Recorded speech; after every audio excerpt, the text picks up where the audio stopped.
Muito bem, gente. Vamos para mais um encontro aí para a gente poder aprofundar um pouquinho mais, de modo bem detido, mas muito tranquilo, acerca desse processo do desenvolvimento da sociologia, da pedagogia, antropologia e ciências sociais no modo geral. E essas coisas elas estão muito juntas, tá, gente? Muito próximas, tanto em termos antropológicos quanto em termos sociológicos. E aí eu penso nessa proximidade de tangência dessas duas ciências, a antropologia da educação e a pedagogia social, para a gente pensar um pouquinho acerca da própria sociologia e, enfim, da pedagogia social.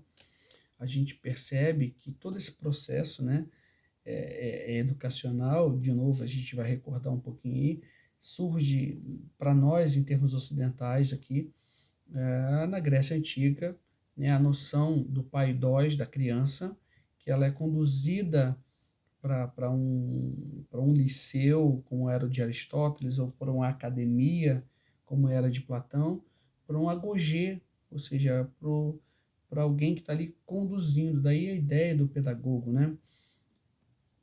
Então, desde esses primórdios, a pedagogia, de um modo muito holístico, muito lato sensu, né? Muito ampliado, de um modo muito genérico, talvez essa seja a melhor palavra, a pedagogia ela se firmou como um correlato de educação, né? Tornando-se na ciência do ensino. Entretanto, a prática educativa ela é um fato social, cuja origem ela vai estar ligada à própria humanidade. E aí, deixa eu explicar melhor um pouquinho o que é esse fato social. Esse fato social ele é o processo pelo qual a sociologia entende que, eu já comentei isso em outros encontros, de construção, que a sociedade ela constrói os seus valores a partir do aspecto cultural que ela tem, a partir do viés político, religioso, econômico, tá? Então, a compreensão desse fenômeno educativo, de sua intervenção intencional, então isso é importante, tá? Por exemplo, aqui, eu podia abarcar várias outras obras, tratar da pedagogia social, da própria antropologia da educação, ou da própria filosofia da educação, da própria história da educação, por determinados vieses, mas eu tive a oportunidade e o arbítrio de ter a escolha, não, eu vou trabalhar esses autores. Então, nesse processo educacional, viu, pedagogos, a gente tem sim uma intervenção intencional, tá? E aí, nesse aspecto, olha que interessante, o pedagogo ele passa a ter um caráter e o direito, né, a ele investido do quê? De uma função reflexiva, além dessa função reflexiva, uma função investigativa, pessoal. Isso é muito importante, porque é a partir daí que a gente percebe uma cientificização, né, do processo educacional, ou seja, é, fica, portanto, científica o processo educacional, caracteriza-se por um processo de cientificação, ou seja, a coisa não é feita aleatória, não é baseada no senso comum, não é baseado no que eu acho, no que eu penso, é baseado em provas, em argumentos, em pesquisas.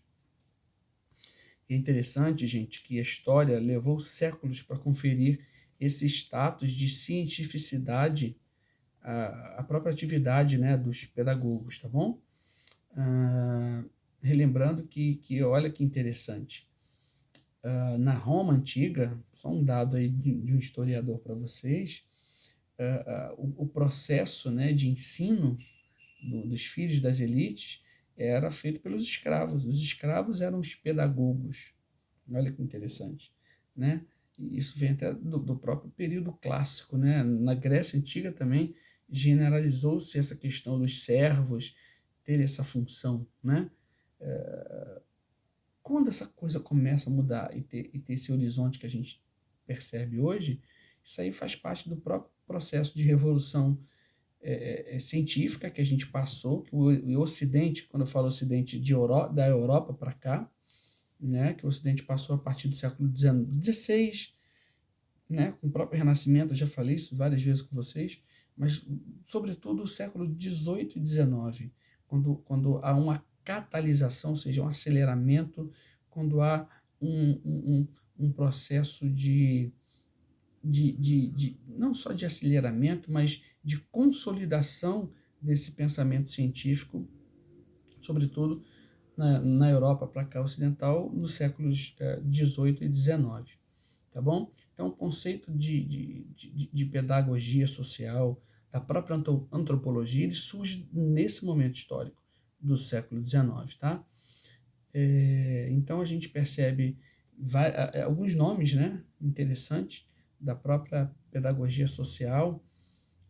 O conceito, então, de pedagogia social, nesse aspecto que a gente tem hoje, ele é do final do século XIX, fruto desse processo de revisitar todo o mecanismo educacional de então. Uma coisa que vocês precisam guardar é que nesse momento, pós-Revolução Francesa, então eu estou falando em 1789, por isso que sempre a gente vai linkar alguns aspectos históricos, o processo educacional, gente, era vinculado à cristandade, estou falando de Ocidente, tá? Falando de Europa para cá, era vinculado à religião cristã. Então, era papel dos jesuítas, dos dominicanos, dos franciscanos, por exemplo, dessas ordens, a fazer o processo educacional. Se vocês terem uma ideia, na Alemanha, o chanceler Otto von Bismarck, na segunda metade do século XIX, ele tira, por um processo de lei, esse status do religioso como um pedagogo, como um educador, e passa para o processo do Estado. Ele tira da igreja e passa para o Estado. Ou seja, é nesse momento, então, que a pedagogia social ela tem, o pedagogo ele tem um novo viés, né? Então, nomes como o Adolf Diensteig, que é um alemão, né, que em 1850 ele faz a primeira obra sistematizada acerca da educação. O próprio Paul Gerhardt, que já é um outro filósofo que vincula o processo educacional à comunidade. Então, repara que são a partir desse momento do século XIX, segunda metade do XIX, início do XX, que a posição do pedagogo, a posição do profissional de educação, a posição, o status, né, do educador, ele se ratifica, ele se fundamenta e passa-se a entender o pedagogo como um pesquisador, como alguém científico, não como alguém que ensinava no aspecto religioso a coisa, né? A gente percebe que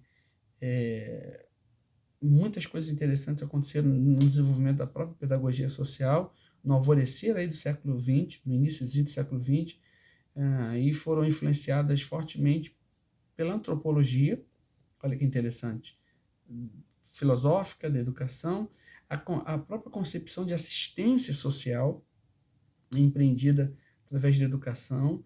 Esse princípio ele é estudado, né? O educador suíço, Pestalozzi, tem até uma instituição aí filantrópica, né, com o nome dele, dali do finalzinho do século XVIII, início do XIX, quer dizer, a partir de todo esse processo de revisitar o pensamento educacional, filosófico, dali, a partir da Revolução Francesa, onde eu tenho esse processo de secularização. O que é secularização, gente? É o retirar toda a parte dogmática religiosa da educação. É entender que isso faz parte do Estado, isso faz parte das ciências naturais, filosóficas, não tem nada a ver com religião. Esse é o entendimento do que é secularismo, né? Então, a partir dessa raiz, desse momento, a gente percebe, por exemplo, uma tradição na própria Alemanha da pedagogia social sendo desenvolvida como ciência da educação. Então, em termos históricos e sociais, a origem da ação pedagógica, isso que eu quero que vocês guardem, está muito ligada ao processo de industrialização e urbanização. Deixa eu repetir isso. O processo de formação, de consolidação, tá, da pedagogia social enquanto ciência, ele se dá atrelado aos processos de industrialização e urbanização que causaram o quê? Novos problemas, novas demandas sociais pela fragmentação da sociedade agrária tradicional, que as pessoas saíam do campo e iam para a cidade, não conseguiam emprego, gerava o quê? Aquela população sem renda, população de rua, etc. E nesse processo, muitas crianças e adultos com necessidades de assistência foram o quê? Negligenciados pelos novos problemas que a sociedade estava apresentando, que as próprias políticas estatais, políticas públicas, não estavam preparadas ou sequer haviam pensado sobre isso. Só quero deixar claro o quão é importante a gente perceber essa interação entre as ciências sociais, né? E ela é muito fruto, viu, gente, desse processo de revisitar esse processo educacional, tirando da igreja, né? Tirando do poder da igreja, a concentração religiosa, essa vinculação à educação, tá? Então, quando a gente pensa assim, em termos de ciências sociais, no aspecto mais macro, a gente repara muita interação da ciência, a antropologia com a ciência e sociologia, e daí as suas reverberações, né, as suas consequências daí. Eu tenho antropologia filosófica, antropologia da educação, antropologia social, da sociologia eu tenho a sociologia da educação, sociologia pedagógica. Então, essa interface, ela é muito importante, é muito interessante, viu, gente? Que só o cientista, né, social tem, por exemplo. O engenheiro ele pode até dialogar um pouco ali com o arquiteto, mas muito dificilmente ele vai dialogar com o médico, por exemplo, né, em termos técnicos ali. Já a gente, enquanto cientistas sociais no aspecto mais macro, né, historiadores, filósofos, sociólogos, antropólogos, pedagogos, a gente tem essa possibilidade dessa interação. Então, quando a gente pensa em termos de gênesis, da gênese, né, do nascedouro, da origem de todas essas ciências, e aí entendendo que o processo educacional está imbricado, ou seja, está linkado, está no âmago dessas ciências, a gente percebe que acontece exatamente ali, século XIX, sobretudo segunda metade do XIX, mas início do século XX, né? Essa coisa ela começa a ganhar mais robustez, ficar mais clara o papel das ciências sociais. E aí, ciências mesmo, no sentido de pesquisa de campo, por exemplo, a gente tem nomes como Franz Boas, que é um grande antropólogo, que para ele percebe que o antropólogo ele não tem que ficar apenas numa sala de aula ou num escritório, ele precisa sair, ele precisa interagir para identificar culturas diferentes, culturas diversas, para a partir daí ele fazer a leitura, não estabelecendo um grau hierárquico, tá, gente, de cultura, que a cultura, sei lá, britânica é melhor do que a cultura esquimó, lá da Groenlândia, por exemplo. Não, é diversa. E essa diversidade é que faz com que haja e ocorra um crescimento e um desenvolvimento das ciências sociais. Então, o Franz Boas, ele indiscutivelmente é um dos fundadores, né, dessa antropologia moderna, né? Ele é alemão, chegou a estudar física, e ele foi estudar a tribo esquimó lá no Canadá. Olha que interessante, né? A partir dessa leitura crítica dele, que foi do Canadá, estudou algumas tribos, comportamentos de algumas tribos de índios norte-americanos. É a partir, gente, dessa concepção que se tem a ideia de se sair e se fazer o que? Observação de campo, trabalho de pesquisa, né? A própria, uma discípula do Boas, né, do Franz Boas, a Margaret Meadow, ela escreveu uma obra chamada Grown Up in New Guinea. O que ela está querendo dizer? O crescimento, né? Como é que é o crescimento cultural de uma criança, desenvolvimento educacional de uma criança dentro de uma tribo na Nova Guiné?